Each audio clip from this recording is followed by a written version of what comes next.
ensuite la parole à monsieur le professeur Moulay Hicham Afif, directeur général du centre hospitalier universitaire de Bourges. Merci, directrice. J'aimerais bien sûr vous souhaiter la bienvenue au niveau du CHU de Noroche, au niveau de l'hôpital Beyrouth. Souhaiter la bienvenue aux personnes qui sont venues de l'extérieur de l'hôpital pour s'associer avec nous dans cette journée. Bien sûr, souhaiter la bienvenue à l'ensemble du personnel du CHU. Je voudrais aussi cette action parce qu'on est aux 4e journée de l'handicap. Et c'est quelque chose de très important de pouvoir chaque année célébrer cette journée et être dans la durabilité des actions de l'hôpital dans ce sens. Madame Belhamidoun et son comité d'organisation vous ont préparé un programme très riche avec des conférences, avec des expositions de peinture. D'ailleurs, il y a des expositions aussi d'artistes médecins, donc au niveau des toiles qui sont exposées, et aussi d'animation. Donc il y a des ateliers éducatifs pour les enfants, donc un programme très riche. Donc c'est pour cela que je tiens encore une fois à vous souhaiter la bienvenue, et je vais céder rapidement la parole à Madame Belhamidoun pour démarrer la journée. Merci beaucoup. Monsieur le doyen, si vous voulez bien dire un petit mot. Merci. Bismillahirrahmanirrahim. Wassalatu wassalamu ala ashrafil mursalin. Monsieur le directeur général du CHU, mesdames, monsieur le directeur de formation hospitalière, chers collègues, chers étudiants, mesdames, messieurs, je suis ravi et honoré pour avoir associé la faculté de médecine à cet événement, 4e édition, avec comme thématique toujours un perlément à plus d'un titre très symbolique. Premièrement, il fait sortir l'hôpital et les composants de l'hôpital de la routine quotidienne, à savoir les soins. Deuxièmement, c'est une forte symbolique que de dire aux personnes qui présentent un handicap dans notre société qu'ils ne sont pas seuls et que même l'hôpital qui théoriquement s'occupe des soins, s'occupe de faire un diagnostic, eh bien, il accompagne pour sensibiliser, pour la prévention, pour le dépistage, et surtout, il accompagne ces personnes avec handicap, il accompagne leur famille dans leur quotidien. Et c'est là justement la forte symbolique de cette journée. Donc félicitations à tout le comité d'organisation, félicitations à Madame la directrice pour avoir tenu jusqu'à avoir la 4e édition. Inch'Allah, plein succès. Merci, monsieur le doyen. Alors, comme ceci a été dit, cette journée s'inscrit dans la continuité des actions menées en 2016, 2017 et 2018. Cet événement est aussi le fruit d'un engagement que nous avons pris auprès de différentes associations que nous tenons à accompagner et à soutenir.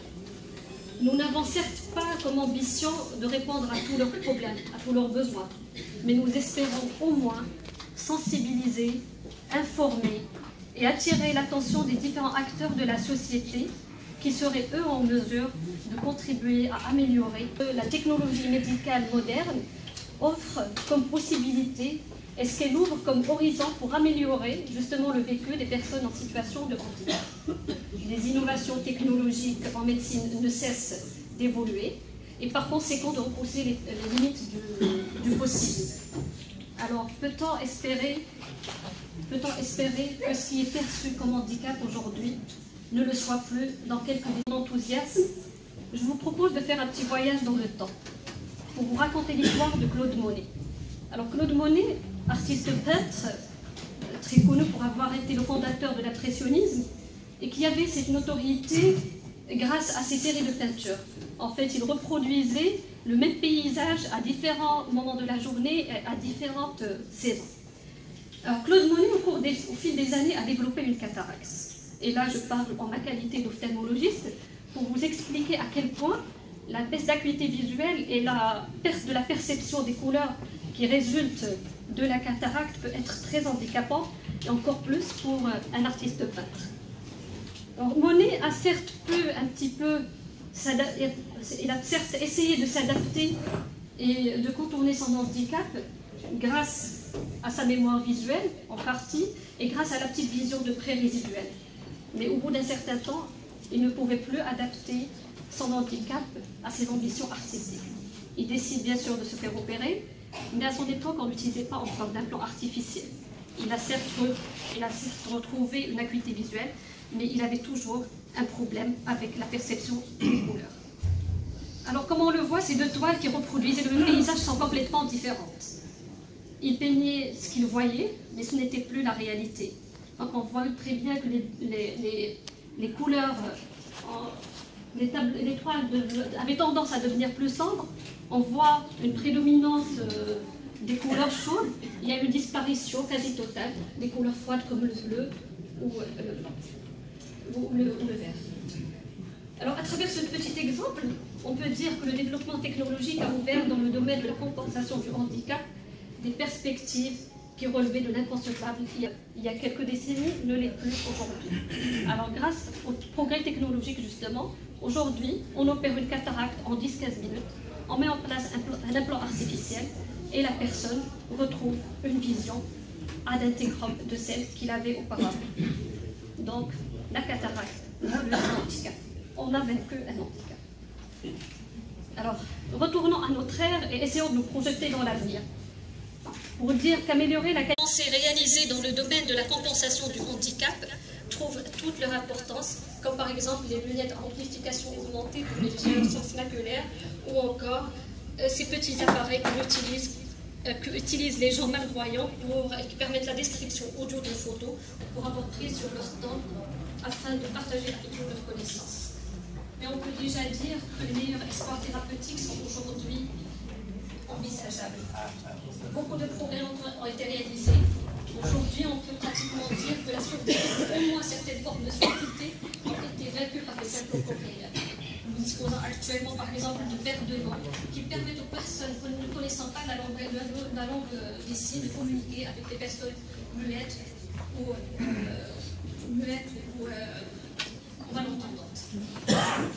Des générateurs sont même en train de plancher sur un projet très ambitieux qui est la mise en place d'une puce implantable dans le cerveau et qui serait capable de restaurer la vue comme audition.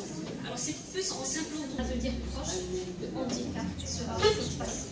Que ces personnes aujourd'hui ne se rendent plus compte. Et c'est à ce moment-là que nous pouvons réellement aspirer à l'égalité et des chances. Pour cette journée, nous avons conçu un programme qui permettra autant que possible de dramatiser un peu la question du handicap dans toutes ses dimensions et nous permettre de nous retrouver dans une ambiance conviviale. Nous prévoyons des ateliers de l'organisme éducatif aux enfants.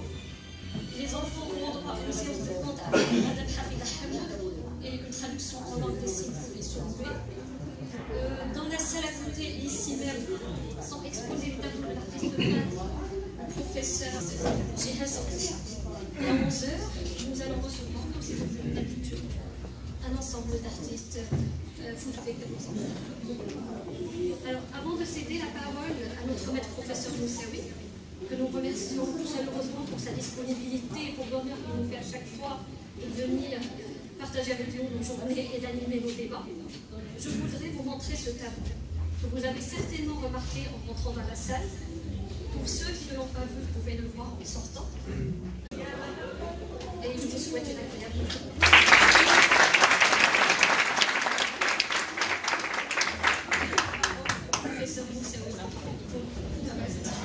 Depuis des décennies et de voir que l'enthousiasme est encore présent.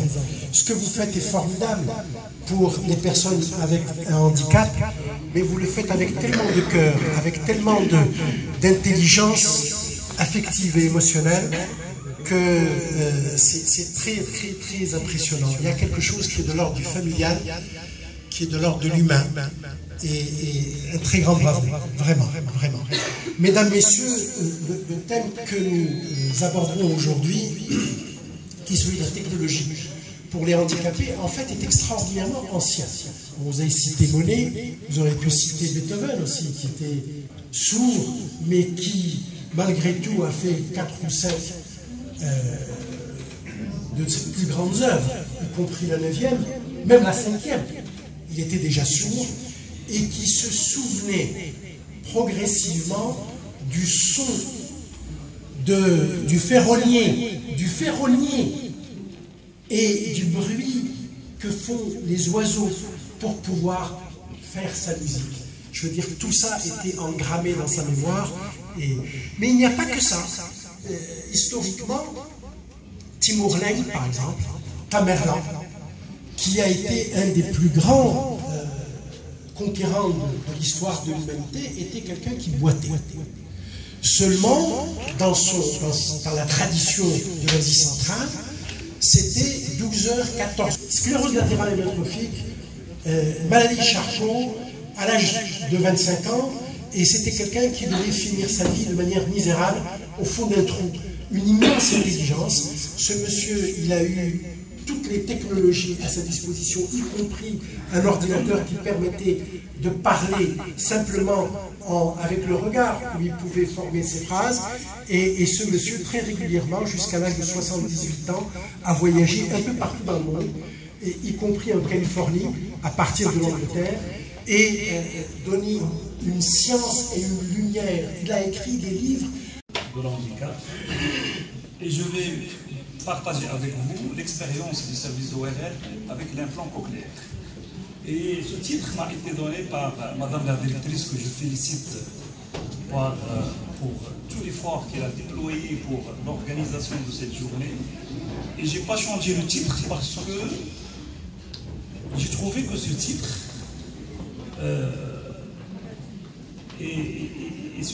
le titre est réel, en pratique de tous les jours. C'est-à-dire que l'handicap sensoriel auditif a été surpassé grâce à l'implant cochléaire chez un certain nombre important d'enfants. Et pour dire que la surdité, ce n'est pas une pathologie rare, 1 pour 1000 naissances ont une surdité qui peut être sévère à profonde. Et un enfant... Pardon ?